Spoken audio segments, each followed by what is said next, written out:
Door mats మీద పాక్కుంటూ వెళ్ళిపోతున్నాడు. అందుకే వీడియో ఆపేసాము.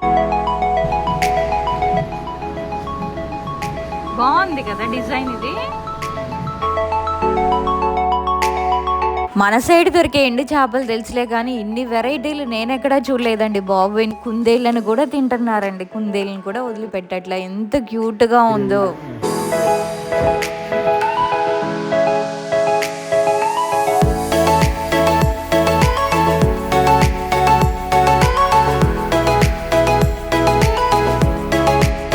హాయ్ అండి, ఇది వచ్చేసి సాటర్డే వ్లాగ్. మేము ప్రెసెంట్ అయితే హాస్పిటల్కి వెళ్తున్నాము. ఐ విజన్ హాస్పిటల్ అనేది మా ఇంటి దగ్గరలోనే ఉంది, వాకబుల్ డిస్టెన్సే. కుకింగ్ చేస్తున్నప్పుడు పొరపాటుగా హాట్ ఆయిల్ వాడి కంట్లో పడింది కదా, చాలా మంది కమెంట్స్ చేశారు ఒకసారి డాక్టర్కి చూపిస్తే బాగుంటుందని. ఈవెన్ మా ఇంట్లో వాళ్ళకు కూడా తెలియదండి నేను వీడియో పెట్టేదాకా. వీడియో చూసిన వెంటనే నాకు కాల్ వచ్చింది, ఇంత జరిగితే కనీసం ఒక మాట కూడా మాతో చెప్పలేదు అని. ఏం చెప్తాం ఇంట్లో వాళ్ళకి, గుడ్ అయితే చెప్తాం కానీ ఇలా బ్యాడ్ చెప్తే కంగారు పడతారు కదా, అందుకే నేను చెప్పలేదు. మా ఇంట్లో వాళ్ళు కూడా చెప్పింది ఏంటంటే ఛాన్స్ తీసుకోవడం ఎందుకు, కంటికి సంబంధించింది కదా, ఒకసారి డాక్టర్ని కన్సల్ట్ అవ్వండి అని చెప్పారు. సో అందుకని మేము కూడా డాక్టర్కి చూపించి క్లారిటీ తీసుకుందామని అపాయింట్మెంట్ అయితే తీసుకున్నాము. డాక్టర్ గారు మా బాబు 2 కళ్ళని టెస్ట్ చేసి okay he is fine now, infection అయితే ఏం కాలేదు, అంతా బాగానే ఉంది అని చెప్పారు. ఆ మాట వినంగానే థ్యాంక్ గాడ్ అనిపించింది. ఇది హాస్పిటల్ బయట తీసిన వీడియో. అండ్ ఇంకొక మాట ఏం చెప్పారంటే better to avoid powder on face అని చెప్పారు. మనం ఏంటంటే చిన్నపిల్లలకి స్నానం చేపించిన తర్వాత పౌడర్ అనేది ఎక్కువగా యూజ్ చేస్తూ ఉంటాము. అలా రాస్తే ఏమవుతుందంటే ఆ పౌడర్ యొక్క డస్ట్ అనేది వాళ్ళ ఐ ల్యాషెస్ మీద ఫామ్ అయ్యి లోపల ఐలిడ్ మీద ఇన్ఫెక్షన్ అయ్యే ఛాన్సెస్ ఎక్కువగా ఉంటాయి. సో బుగ్గల మీద రాయండి, కళ్ళ మీద మాత్రం రాయకండి, నుదురు మీద రాయొద్దు అని చెప్పారు. డాక్టర్ గారు ఈ విషయం చెప్పే వరకు నాకు తెలియదు. సో నాలాగా తెలియని వాళ్ళు ఎవరైనా తెలుసుకుంటారని చెప్పాను. మేము హాస్పిటల్లో 10కి వెళ్తే మళ్ళీ ఇంటికి వచ్చేసరికి 12 అయింది. నేను లంచ్ కూడా పెద్దగా ఏం ప్రిపేర్ చేయలేదు. రైస్ అను ఊరు నుంచి ఉన్న పచ్చళ్ళు ఉంటే తినేసాము. లంచ్ కంప్లీట్ అయిన తర్వాత బట్టల షాపింగ్ అయితే వచ్చాము. మా ఇంటి దగ్గర నుంచి అన్నీ మాకు దగ్గరలోనే ఉంటాయి, ఎక్కువ దూరం వెళ్లాల్సిన అవసరం కూడా లేదు. ఈ షాప్ నేమ్ వచ్చేసి అట్లాస్. బయట షాప్ చూసి నేనేమనుకున్నానంటే షాప్ చూస్తే చాలా పెద్దదిగా ఉంది, రేట్లు అయితే మామూలుగా ఉండవు, అన్ని ఫిక్స్డ్ రేట్సే అనుకుంటా, మనకి ఎందుకులే అనుకున్నాను. కానీ లోపలికి వెళ్ళిన తర్వాత తెలిసింది starting price 19 rupees and ending price 699 rupees. అంటే 20 రూపాయల నుంచి 700 రూపాయల మధ్యలో ఉంటాయి. ఇక్కడ మా వారు చూస్తున్నారు కదా, అన్ని కుప్పలు కుప్పలు వేసి పెట్టారు. ఇవన్నీ లో కాస్ట్ అనమాట. లో కాస్ట్ బట్టలు ఎలా ఉంటాయో తెలుసు కదా, మహా అయితే అవి 1-2 సార్లు యూజ్ చేయడానికే పనికొస్తాయి, థర్డ్ టైంకి పనికిరావు, అంత చీప్ క్వాలిటీ ఉంటుంది. ఇలా హ్యాంగర్స్కి తగిలిస్తే సెలెక్ట్ చేయడం ఈజీ, కానీ ఇలా అన్ని ఒక చోట వేస్తే సెలెక్ట్ చేయడం చాలా కష్టం. అందులో అయితే నేను తీసుకోలేదు. ఇటు సైడ్ కొంచెం డైలీ వేర్కి బాగున్నాయని తీసుకున్నాను. షాపింగ్ మా బాబుది, మాది కాదు. సోఫా కవర్స్ వచ్చేసి ఆన్లైన్లో ఆర్డర్ పెడదాం అనుకున్నాను, కానీ ఎటు వచ్చాం కదా షాప్లో కూడా ఉంటాయని అడిగితే ఉన్నాయి అన్నారు. సోఫా కవర్స్ మోడల్స్ అయితే చాలా బాగున్నాయి. ఫస్ట్ ఇది చూసాను, చూడగానే నాకు నచ్చింది, కానీ ఒక్కొక్క పీస్ కాస్ట్ వచ్చేసి 79 రూపీస్ అని ఉంది. 6 పీసెస్ కావాలి మాకు, అంటే టోటల్గా 400 చిల్లర పడుతుంది. కానీ ఆన్లైన్లో 200కే వస్తుందని అంటే మా వారు ఏమన్నారంటే దాని క్వాలిటీ చూడు, దీని క్వాలిటీ చూడు, అరవకుండా తీసుకో ఏదో ఒకటి అన్నారు. అయినా అంత రేట్ నేను పెట్టలేనని తక్కువలో ఉన్నది ఇంకోటి సెలెక్ట్ చేశాను. మా వారు వీడియో తీస్తున్నప్పుడు వీడిని వదిలిపెడితే డోర్ మ్యాట్స్ మీద పాక్కుంటూ వెళ్ళిపోతున్నాడు, అందుకే వీడియో ఆపేసాము. మళ్ళీ ఇది చూసాము, ఇది పీస్ వచ్చి 39 రూపీస్. ఓకే బాగుంది, డిజైన్ అయితే చాలా బాగుంది. ఇది ఫైనల్ గా దీన్ని ఓకే చేశాను. మనకి షాపింగ్ చేసే ఓపిక టైం ఉండాలే గానీ మనకి నచ్చినవన్నీ ఇందులోనే దొరుకుతాయి. ఇందులో మొత్తం 4 ఫ్లోర్లు ఉన్నాయి. Kids wear, gents wear, ladies wear, feeding tops, normal tops, especially tops మీద వేసుకునే చున్నీలు అయితే చాలా బాగున్నాయి. కిడ్స్ వేర్ ఎలా ఉందంటే షర్ట్స్ సపరేట్ గా తీసుకోవచ్చు, కింద ప్యాంట్స్ సపరేట్ గా తీసుకోవచ్చు, లేకపోతే పేర్ చేసినవి కూడా ఉంటాయి. సపరేట్ గా తీసుకోవడం ఎందుకని పేర్ చేసినవే తీసుకున్నాం మేము. నాకు ఒక కామెంట్ చూసి బాగా నవ్వొచ్చిందండి, బాగా నవ్వుకున్నాను కాసేపు. అదేంటంటే మీరు ప్రభాస్ ఫ్యానా, మీ బాబుకి లూజ్ బట్టలు వేస్తున్నారు అని.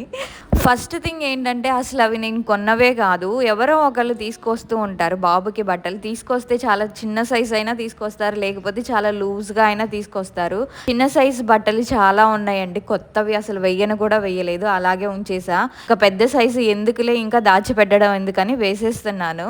మెయిన్‌గా వాడి కోసం బట్టలు తీసుకోవడానికి రీజన్ ఏంటంటే, మీరు పెట్టిన కామెంట్ అనేది మా వారు కూడా చూసారు. నిజమే కదా! బట్టలు చాలా లూజ్‌గా ఉన్నాయి. బయటికి ఎక్కడికైనా వెళ్ళడానికి కరెక్ట్ సైజ్ ఉన్న బట్టలు ఒక 3, 4 పెయిర్స్ తీసుకుందామని వచ్చాము.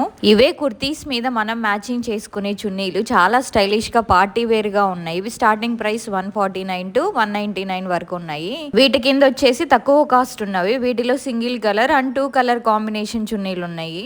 ఇక్కడ నేను చూసిన కుర్తీస్‌కి కొన్నిటికి అన్ని వాటికి కాదు, కొన్నిటికి మాత్రం లైనింగ్ వచ్చింది. లైనింగ్ వచ్చిన కాస్ట్ 700 ఉంది. నేనైతే ప్రెజెంట్ ఏం తీసుకోలేదులే కానీ ఫ్యూచర్లో ఏమైనా తీసుకుంటే ఎలా ఉంటుంది, రేట్స్ ఎలా ఉన్నాయి, క్వాలిటీ ఎలా ఉంటుంది, ఏమేమి మోడల్స్ ఉన్నాయి అని జస్ట్ ఒకసారి అంతా తిరిగి చూసాను.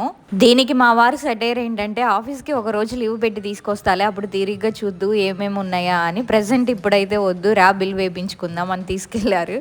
మంత్ షాపింగ్ అంటే మామూలుగా ఉండదు. మరి బిల్ వేయించుకున్న తర్వాత ఫీడ్బ్యాక్ ఇవ్వాలి.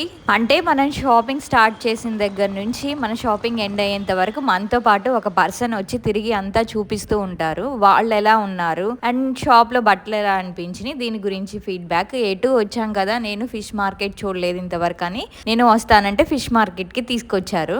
ఫిష్ మార్కెట్లోకి ఎంటర్ అవ్వగానే స్మెల్ అయితే మామూలుగా రాలేదు. అయినా ఎలా ఉంటుంది ఒకసారి చూద్దామని క్యూరియాసిటీతో వెళ్ళాను.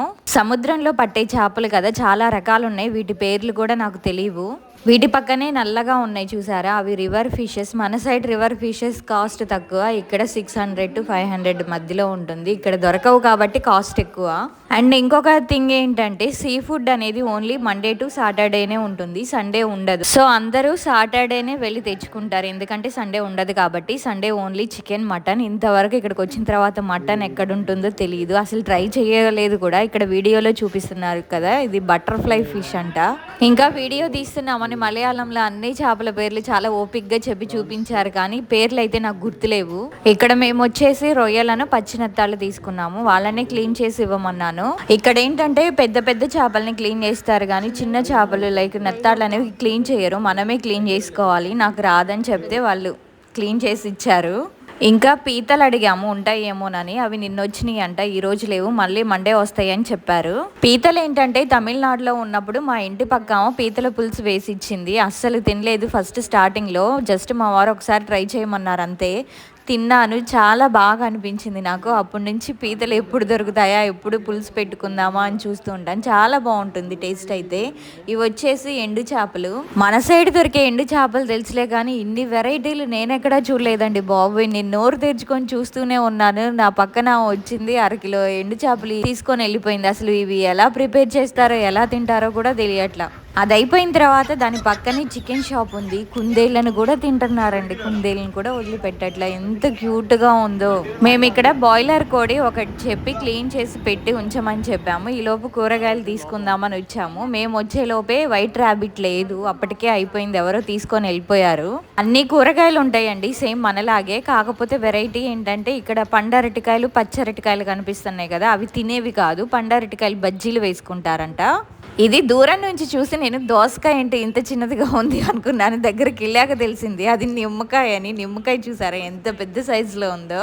ఇంకా చిన్న చిన్న పనసకాయలు కూడా ఉన్నాయి, వీటితో ఏం చేస్తారో తెలీదు. వెజిటేబుల్స్తో పాటు కొన్ని సరుకులు కూడా ఇక్కడే తీసుకొని ఎగ్స్ కూడా తీసుకున్నాము. కాకపోతే ఇంటికి వచ్చేసరికి యాజ్ యూజువల్ ఒక ఎగ్ బ్రేక్ అయిపోయి అందులోనే లీక్ అయిపోయి అన్ని స్మెల్ వచ్చేసినాయి. ఇదంతా మార్కెటేనండి, మన గుంటూరు సైడ్ ఎలా ఉంటుందో సేమ్ ఇక్కడ కూడా అంతే ఉంది. ఒకవైపు ఫిష్ మార్కెట్, ఒకవైపు చికెన్, ఒకవైపు ఫ్రూట్స్, ఒకవైపు వెజిటేబుల్స్, ఒకవైపు ఇంటికి సంబంధించినవన్నీ దొరుకుతాయి. ఈ ఒక్క ప్లేస్కి వస్తే చాలండి, మనకి ఇంటికి ఏమేం కావాలో అన్ని ఇక్కడే తిరిగి కొనుక్కోవచ్చు. మేము వచ్చిన కొత్తల్లో మార్కెట్ ఎక్కడ ఉంటుందో తెలియక చాలా ఇబ్బంది పడ్డాము. ఇప్పుడైతే తెలిసింది. దారిలో వెళ్ళేటప్పుడు ఈ గోల్డ్ జ్యువెలరీ చూసి ఫస్ట్ టైం నేను ఒరిజినల్ ఏమో అనుకున్నాను, తర్వాత తెలిసింది అది 1 గ్రామ్ గోల్డ్ జ్యువెలరీ షాప్ అని. ఇప్పుడు ప్రెసెంట్ అందరు ఎలా ఉన్నారంటే రియల్ గోల్డ్ కంటే 1 గ్రామ్ గోల్డ్ జ్యువెలరీకి ఎక్కువ ప్రిఫరెన్స్ ఇస్తున్నారు. ఇంటికైతే వచ్చేసాము. ఫస్ట్ కవర్లో ఉన్నవన్నీ తీసి కడగాలి, లేకపోతే అదే స్మెల్ వస్తుంది. ఇంకొక కామెంట్కి నేను ఆన్సర్ చెప్పాలనుకుంటున్నాను. బాబుకి అలా అయినప్పుడు మీరు వీడియో ఎలా రికార్డ్ చేశారు అని అడిగారు. ఫస్ట్ నేను బాబుకి అలా అయిన తర్వాత ఆ చికెన్ని తీసి చెత్త కుప్పలో వేయాలనిపించింది నాకైతే. తర్వాత వాడంతా సెట్ అయిన తర్వాత నాకు అనిపించింది ఏంటంటే, నాకు తెలియక ఇలా చేశాను. నాలాగా చిన్నపిల్లల్ని ఎత్తుకొని వంట చేసే వాళ్ళు చాలా మంది ఉంటారు. సో మనకి జరిగింది చెప్తే వేరే వాళ్ళు కూడా జాగ్రత్త పడతారు, ఇలాంటివి రిపీట్ చేయకుండా ఉంటారు అని ఒక వీడియో తీయడం జరిగింది. ఇంకా చాలా మంది పెట్టిన కమెంట్ ఏంటంటే, మీరు ఏడుస్తుంటే మాకు కూడా ఏడుపు వస్తుంది, ప్లీజ్ బాధపడకండి అని పెట్టారు. ఆ టైంలో నాకు అలా అనిపించింది. ప్రెజెంట్ అయితే ఇప్పుడు వాడు చాలా బాగున్నాడు, హిస్ ఫైన్ నౌ. ఇప్పుడంతా ఆల్ హ్యాపీనే. ఇంతకీ ఇన్ని ఐటమ్స్ ఎందుకు తీసుకున్నామో చెప్పలేదు కదా, అదే సస్పెన్స్, రేపటి బ్లాగ్లో చెప్తాను. ఇవన్నీ మేమిద్దరం తినడానికి కాదండి, వీటిని క్లీన్ చేసే పనిని మేమిద్దరం షేర్ చేసుకుంటాము. పచ్చినెత్తాలు చికెన్ మా వారు క్లీన్ చేస్తారు, రొయ్యల వరకు నేను క్లీన్ చేస్తాను. మార్నింగ్ కూడా నేనేం కర్రీ చేయలేదు, హాస్పిటల్కి వెళ్ళాము కాబట్టి. ఫస్ట్ ఇవి క్లీన్ చేసి ఇవి ఉడకబెట్టుకొని వీటితో రొయ్యల ఇగురైతే నైట్కి కొంచెమే తింటాము మేము, కొంచెం కర్రీ చేసుకుంటే సరిపోతుంది. వీటితో నేను ఏమేమి ఐటమ్స్ చేశాను అనేది రేపటి వ్లాగ్లో షేర్ చేస్తాను. డిన్నర్ చేస్తూ నెట్ఫ్లిక్స్లో ఉన్న ది గోట్ లైఫ్ మూవీ అయితే మేము చూసాము. అదండి ఈరోజు వ్లాగ్ వచ్చేసి. ఇంకొక వ్లాగ్తో మళ్ళీ కలుద్దాము. వీడియో నచ్చితే ఒక లైక్ చేయండి.